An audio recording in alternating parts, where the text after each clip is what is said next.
साथ साथ ममता जी को भी करा देते। इस बार मोदी जी कश्मीर काफ़ी दिनों बाद गए, आर्टिकल 370 अपील होने के बाद उनकी बहुत बड़ी सभा हुई वहाँ पे। क्या आप लोगों को उम्मीद है कि वहाँ चुनाव में आप लोग अच्छा करेंगे? कश्मीर वैली में कोई अकाउंट खुलेगा? देखिए, कश्मीर वैली में भारतीय जनता पार्टी के अकाउंट खुलना न खुलना ये बड़ी बात नहीं है, परंतु 3 परिवारवादी पार्टियों ने, Congress party, NC national conference और पीडीपी, ये 3 परिवारवादी पार्टियों ने वहां पर लोकतंत्र को पनपने नहीं दिया। आजादी से अब तक वहां पंचायत चुनाव नहीं हुए। पहली बार हमने 30,000 पंच सरपंच को चुनाव करा, तहसील पंचायत बनी, जिला पंचायत बनी। पहले वो 3 पार्टी जिसका चिट फाड़ते थे वही नेता होते थे।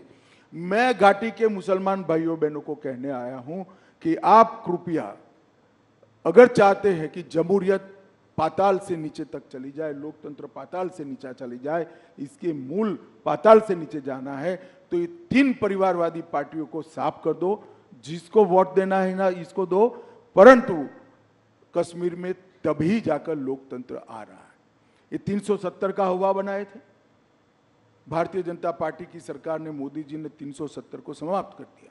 आज हर कश्मीरी को 5 लाख से ज़्यादा स्वास्थ्य का मिलता है, पानी मिल गया, चावल मिल रहा है, सारी स्वास्थ्य की सुविधाएं मिल गई है, बड़े बड़े इंस्टीट्यूशन आए हैं, 2 करोड़ से ज़्यादा यात्री अब आज कश्मीर में जा रहे हैं। कश्मीर में 30 साल के बाद थिएटर खुले हैं। कश्मीर में 30 साल के बाद ताजिया का जुलूस निकल रहा है, मुहर्रम का जुलूस निकल रहा है। ये लोकतंत्र की बहाली के कारण हुआ है जी। एक बार कश्मीर की जनता ने हिम्मत करना चाहिए।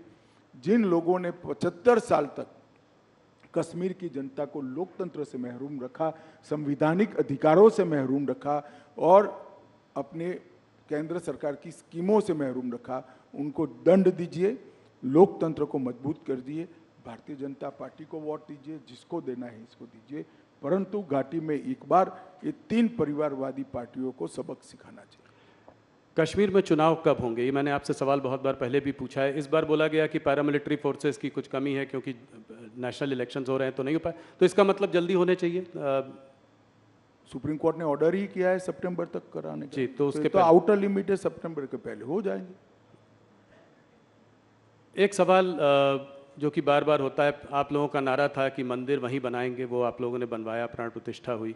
एक और नारा है जो है अभी तो ये झांकी है, काशी मथुरा बाकी है, तो क्या ये अगले उसमें 5 साल में देखने को मिलेगा? देखिए, ये सारे मसले कोर्ट में लंबित है, इस पर मेरा अभी कुछ भी कहना उचित नहीं है, परंतु मैं एक बात जरूर कहना चाहता हूँ। राम मंदिर में हमारा पालमपुर कार्यकारिणी का भारतीय जनता पार्टी का वादा था कि हम संवैधानिक रूप से प्रभु श्री राम का भव्य मंदिर अयोध्या में बनाएंगे। 500 साल से करोड़ों राम भक्त जिसकी राह देख रहे थे, वो काम मोदी जी ने 5 साल में भी कर दिया। सुप्रीम कोर्ट का फैसला भी आ गया, भूमि पूजन भी किया और 22 जनवरी को प्राण प्रतिष्ठा कर प्रभु श्री राम को अपने भव्य मंदिर में विराजित करने का काम भी नरेंद्र मोदी ने कर दिया। और मैं मानता हूं कि जो दृश्य है वो क्षण है, 10,000 साल का क्षण है, मेरी बात याद रखना। 10,000 साल तक न केवल भारत, दुनिया इस क्षण को भुला नहीं पाएगी। और ये बहुत बड़ा लोकतंत्र का उदाहरण है, क्योंकि भारत में हिंदू मेजोरिटी में होने के बावजूद भी 75 साल तक हमने राह देखी कि हमें कोर्ट ऑर्डर करे, उसके बाद ही हम मंदिर बनाएंगे। और पूर्ण तरह संवैधानिक रूप से कोर्ट के ऑर्डर से मंदिर बनाया। दुनिया में ऐसे उदाहरण बहुत कम मिलते हैं जो भारत ने दिया है, और उसका मोदी जी के समय में होना, भाजपा के समय में होना, हम सबका सौभाग्य हम मानते हैं। जी, बस कुछ सवाल, 2-3 सवाल और आपको मैं उत्तर प्रदेश के बारे में सवाल पूछे बिना नहीं जाने दे सकता। क्या इस बार उत्तर प्रदेश में आपकी परफॉर्मेंस 2014 से भी ज़्यादा अच्छी होगी? निश्चित रूप से 73 सीटें थी। निश्चित रूप से हम उत्तर प्रदेश में हमारा अब तक का सबसे अच्छा परफॉर्मेंस करेंगे, 2014 से भी ज़्यादा सीटें। इसका मतलब रायबरेली में आप जीत सकते हैं, कन्नौज, मैनपुरी, आजमगढ़, इन सब में? सीटों के नाम पे न पड़िए, पूरी उत्तर प्रदेश की जनता परिवारवाद से त्रस्त है। इस बार परिवारवादी पार्टियों को जनता सबक सिखाएगी, ऐसा मुझे भरोसा है। आपसे हर बार जब इंटरव्यू करते हैं तमाम सवाल पूछते हैं, देश भर की बातें होती हैं। गृह मंत्रालय के कुछ अचीवमेंट्स बताइए जो 5 साल में जो आप सबसे बड़ा मानते हैं। देखिए, कोई अचीवमेंट बड़ा या न छोटा नहीं हो सकता। हर अचीवमेंट की अपनी जगह पे एक अहमियत होती है। छोटे से छोटा फैसला बहुत बड़ा हो सकता है अपनी जगह पे। जैसे मैं कहता हूँ, जब 5 किलो आरडीएक्स पकड़ा जाता है तो लोगों को लगता है, इतना कॉलम आता है कि आज 5 किलो आरडीएक्स पकड़ा गया।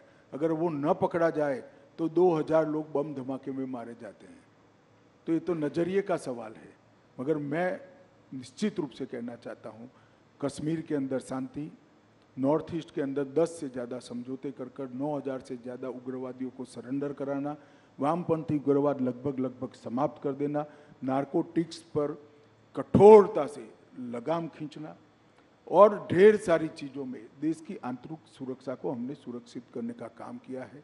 डिजास्टर मैनेजमेंट जो मोदी जी का एक देश भर में मोदी जी का ही इनिशिएटिव है, उसको भी मोदी जी के नेतृत्व में इनके सीधे गाइडेंस के तले गृह मंत्रालय ने आगे बढ़ाया है। ढेर सारे काम हुए हैं, परंतु मैं देश की जनता को एक ही बात कहना चाहता हूं, चाहे समाज कल्याण विभाग हो, चाहे रक्षा मंत्रालय हो, चाहे गृह मंत्रालय हो, चाहे वित्त मंत्रालय, हर मंत्रालय में आज़ादी के 75 साल में अगर सबसे अच्छा परफॉर्मेंस हुआ है तो ये 10 साल में हुआ है। और 10 साल में देश की सूरत और सीरत दोनों बदली है। देश को दुनिया में सम्मान मिलने लगा है। आज भारत क्या बोलता है वो मैटर करता है। भारत का पासपोर्ट लेकर कोई जाता है तो सम्मान के साथ उसको देखा जाता है। और भारत के भविष्य पर न केवल भारतीय, पूरी दुनिया को विश्वास है कि आने वाले 25 साल भारत के 25 साल है। मोदी जी जब देश की जनता का आशीर्वाद लेने आए हैं, तब हमारे पास 10 साल का ट्रैक रिकॉर्ड भी है और 25 साल का एजेंडा भी है। विपक्ष के पास ना ट्रैक रिकॉर्ड है, ना एजेंडा है, ना नेता है, ना नीति है।